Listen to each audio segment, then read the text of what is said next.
шаарындагы Навай көчө менен Райымбек көчөсүндөгү ички кварталдык көчөлөрдү ачуу маселеси. Себеп дегенде Масалиевде ар дайым пробка болот. Ошон үчүн таксилер, автобус маршруттар, сырткаркы кичи жеңил машиналар жүрүүчү ички кварталдарды жол ачуу маселеси каралып атат. Өзүңүз көргөндөй азыр могу жерде мыйзамсыз балким тиги гараждар бар экен.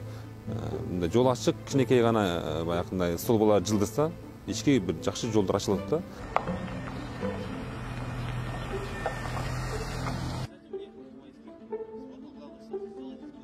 Экинчиси Райымбекова менен Кара Суу көчөнүн ортолугундагы ички көчөлөр.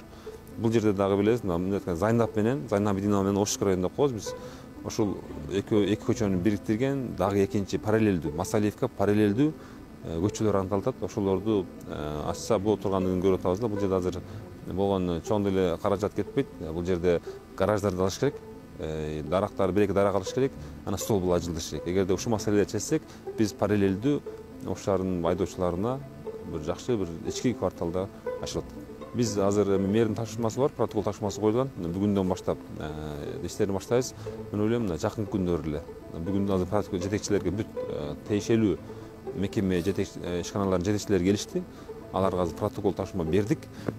Суроктору менен бердик. Жакын күндөрү ушу ишке ашыруу маселесин койдук. Мына Килем базар, элдер айтып жүргөн Килем базары менен Ун базарын башкача айтканда Ошук району менен Зайнап менен бириктирген ушул дагы бир көчө бар. Мына ошол телекватордун уландысы катары.